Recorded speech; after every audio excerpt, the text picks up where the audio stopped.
This one really hurt. Israel targeted a really famous, well-known Lebanese journalist and was killed by Israeli airstrikes after Israel initially tried to drone her car, and then she ran off into a building, and then they airstruck the building, and then when the paramedics arrived to try to help her, they weren't allowed to get to her. And she ended up passing away. Take a quick listen to this, and let's talk about it. Amal Khalil was a well-known journalist here in Lebanon. She worked for the Al-Akhbar newspaper for the last 2 years. She had been documenting the destruction, the devastation in the towns and villages of southern Lebanon. She was with a colleague, Zainab Faraj. They were inside what is currently Israeli-occupied territory near the town of Al-Tiri, which is very near Bint Jubail. It's an area where there has been intense fighting in recent weeks between Israel and Hezbollah.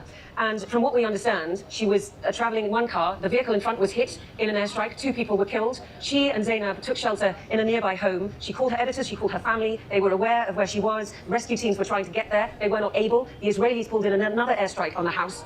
Rescuers were able to find Zainab. They then came under attack from live fire and a stun grenade. It was only 7 hours later that they were finally able to reach her. And by that time, Amal was dead.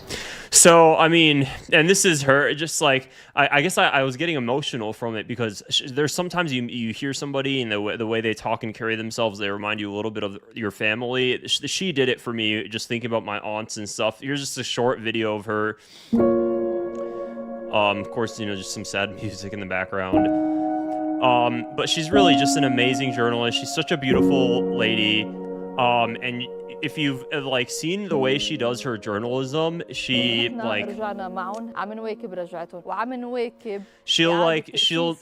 stop in the middle of her reporting to find if a cat is stuck under rubble or something. She'll pull it out. She's really well known. She's always been I don't know, dude. It just, there's sometimes that Israel does some really evil stuff and it just hurts you more often than not. And I hate it because she was genuinely such a good person.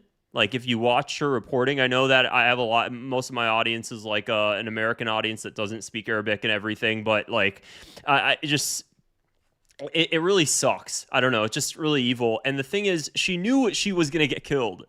She knew she was going to get killed because Israelis and the Mossad were sending her death threats, and they were telling her they're going to decapitate her. And she's just talking about it nonchalantly in an interview before she was killed. And the guy that sent her that message was also we also know his identity. He actually left a voicemail. I'm going to play for you guys in a moment. This is obviously in Arabic, so I'm going to play it. There's captions, and then I'll just read over it. But yeah. She says, the situation changed a lot starting from August. I got direct targeting threats on my phone from the Mossad, from the Israelis. They threatened me, death threats.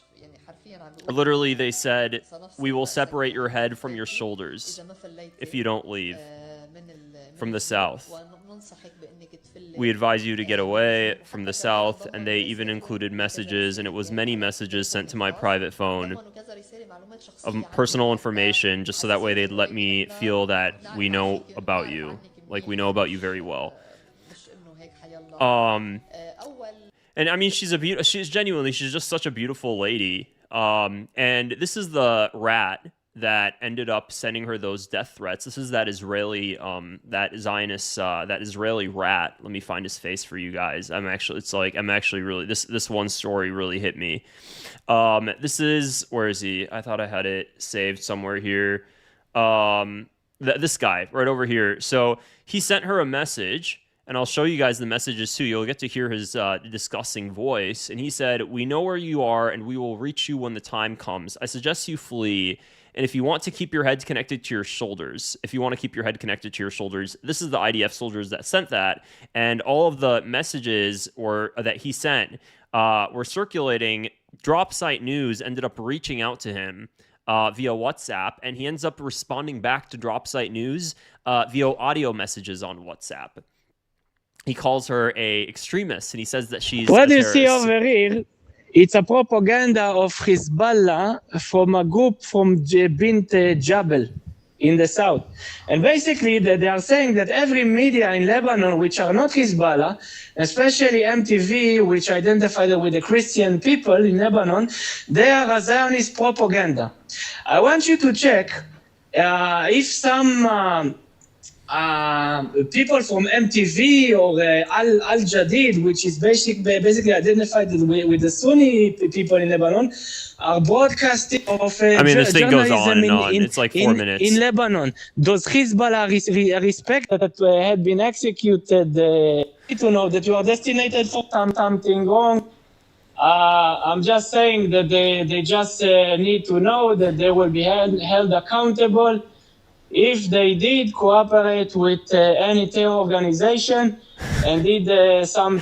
This is a journalist. It doesn't, this is the thing, guys. You could just toss the word terrorist to anybody that is simply just reporting on the news down there. If they're reporting on the news in southern Lebanon and they're going to these Shia Muslim villages in southern Lebanon, and Hezbollah administers those villages and runs those villages, it's the leading of those villages, then the journalists that are reporting from those villages, all of a sudden now they're extremists too.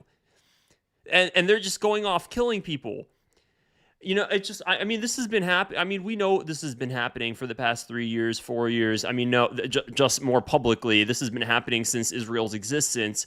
But when you see it, I don't know, there's just some stories that really get to you, and this one really got to me. And it's like this poor lady and this rat, it's, Khalil was trapped under the rubble for hours, having made a phone call to her family, to the Lebanese military for help. Kuda told CNN, Kuda was the lady that was with her on Thursday. The Red Cross was blocked for 7 hours. And when they reached her after 7 hours, she was already dead. And here's her previously trying to help a cat out. So this is what I mean when I would say she would just stop her recording just to help animals. She was always, الاعتداءات الإسرائيلية المستمرة منذ نحو عام لم تفرق بين مدني وعسكري.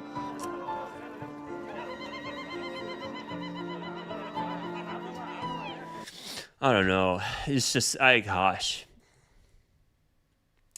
I hate Israel. I hate Israel so much, guys. I hate Israel so much, so much. It reaches a point where, we're doing everything we can. We talk about it, we do advocacy, but it's the world doesn't seem to care. And if you know anything about the way that I operate when it comes to how I do, I guess, my advocacy, I'm all for protesting. Don't get me wrong. That's just personally, I try to do things. I like to do things following more legal routes. So I've worked with lawyers when it came to settler sanctions. And, I've worked with Palestine policy organizations to figure out ways to strengthen, Palestine with Western countries, strengthen diplomacy, all that stuff, all the stuff you're supposed to do, all the good stuff you're supposed to do. So I try to think of all the good stuff you're supposed to do. How do I connect Palestinian Christians to the Christians in the, all the things you're supposed to do, things that a good person you would want to do to help these people.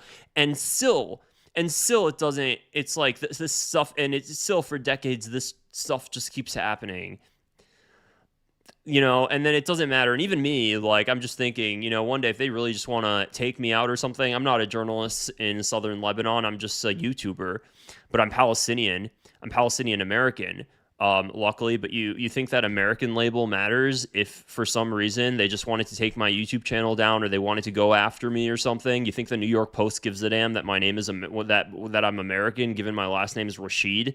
You think that how do you think I'm gonna be branded? So you kind of just have to expect that. I don't know where I'm going with this video. Just sad. So I hope you guys found this interesting. If you did, I'd appreciate it if you just go ahead and click the subscribe button below and give it a thumbs up as well. It helps me reach more people like you. Otherwise, I will see you guys in the next video. Take care and have a great day. Bye, everybody.